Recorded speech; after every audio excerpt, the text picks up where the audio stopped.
انسان کو دکھ بھی آتے ہیں، بیماریاں بھی آتی ہیں، اپنوں بیگانوں کی طرف سے اس کو تلخیوں کا بھی سامنا کرنا پڑتا ہے۔ تو اس موقع پر آپ کی زبان کوئی ایسا جملہ نہ کہے جو اللہ کی ناراضگی کا سبب ہو۔ غم تو پہنچتا ہے اور غم سے انسان متاثر بھی ہوتا ہے، یہ تو نہیں ہے کہ تکلیف پہنچے۔ غالب نے کہا تھا روئیں گے ہم ہزار بار کوئی ہمیں ستائے کیوں۔ تو جب سینے میں دل ہے تو کوئی دکھ دے گا تو دکھی ہوگا، دل بے چین ہوگا۔ تو فرمایا کہ جب تکلیف پہنچے تو مدد کس سے طلب کرو؟ صبر سے، کہ اللہ مجھے توفیق صبر دے۔ روایت ہے کہ سلمان رضی اللہ تعالی عنہ حاضر ہوئے اور ان کے چہرے کے اوپر کوئی ایسے آثار تھے کہ جس کا بہت بڑی پریشانی ہو۔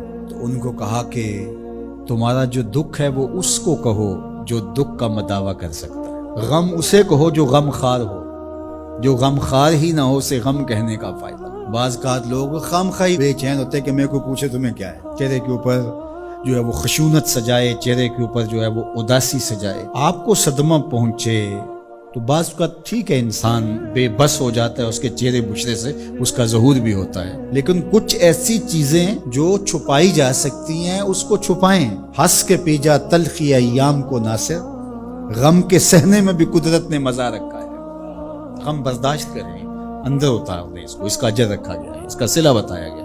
تو ہر چھوٹی چھوٹی بات کو لوگوں سے شیئر کرنا یہ نہیں ٹھیک ہے، کبھی آپ کوئی ایسی بات ہو آپ کر بھی سکتے ہیں، لیکن ہر وقت جو ہے وہ اکتائے ہوئے رہنا اور میں پریشان ہوں، میں پریشان ہوں، میں دکھی ہوں، میں دکھی ہوں، تو کیا وہ دکھ ختم ہو جائے گا؟ لوگ مہندی سجائیں گے تیرے لہو سے، لوگ مہندی سجائیں گے تیرے لہو سے، زخم دل کے نہ دکھاؤ کسی کو۔ لوگ تو اس سے طرح مذاق بھی اڑائیں گے، اور جب تم ہنستے ہو تو زمانہ تمہارے ساتھ ہنستا ہے، اور جب تم روتے ہو تو زمانہ تمہارے ساتھ نہیں روتا۔ اس لیے یہ آنسو بڑے قیمتی ہیں، وہی بہاؤ جہاں شان کریمی موتی سمجھ کے چن لے۔ یوں ضائع نہ کرو، یوں ان کو برباد نہ کرو، لوگوں کے سامنے رسوا نہ کرو اپنے آپ کو۔ تو صبر کے دامن کو تھامو، ایک تو تلقین یہ کی گئی، اور دوسرا کہا والصلاۃ، اور نماز کے ساتھ اللہ سے مدد طلب کرو۔ حضور علیہ السلام جب بھی کسی مشکل میں مبتلا ہوتے تو حضور نماز کے لیے کھڑے ہو جاتے، اور میں نے خود کئی مرتبہ تجربہ کیا ہے، جب کوئی تکلیف پیدا ہو تو آپ نماز پہ کھڑے ہو جائیں، تکلیف میں تخفیف پیدا ہو جاتی ہے۔ اور بدر سے سخت دن کیا ہو سکتا تھا جب کافر پورے لاؤ لشکر کے ساتھ آ گئے، اور حضور کے لیے عریش ایک چھپر بنا دیا گیا، اور آقا کہیں وہاں مصلی بچھائے ہیں اور رب کے حضور کھڑے ہیں۔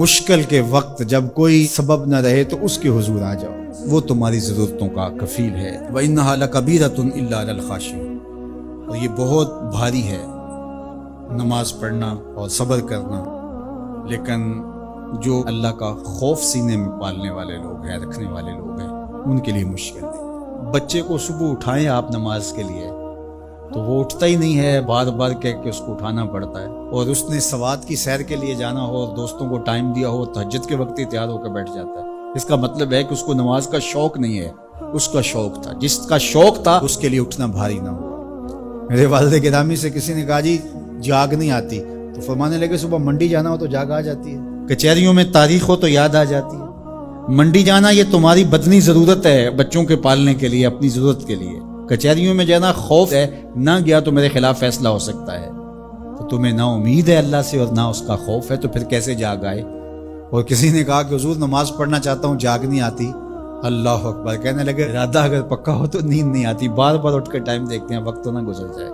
اللہ اکبر۔ تو فرمائیے بھاری ہے لیکن خاشعین کے لیے بھاری نہیں ہے، خشیت خدا سینے میں نہیں ہے، اللہ کا خوف سینے میں نہیں ہے، تو واقعی صبح کا اٹھنا بہت زیادہ بھاری ہے، بہت زیادہ مشکل ہے، لیکن جو خشیت والے ہیں ان کے لیے مشکل نہیں ہے۔ یہ مان لیا کہ صبح کا اٹھنا، سحری کا اٹھنا نفس پہ شاک ہے، لیکن اگر کسی کی زندگی کی لذت اس میں رکھ دی گئی ہو، اللہ اکبر، تو پھر اس کے لیے مشکل تو نہیں ہوگا۔ راہ خدا میں تکلیف اٹھانا مشکل صحیح، لیکن زندگی کا سرور اس میں رکھ دیا گیا۔ وہ مزہ دیا تڑپ نے، میری آرزو ہے یا رب، میرے دونوں پہلوؤں میں دل بے قرار ہو۔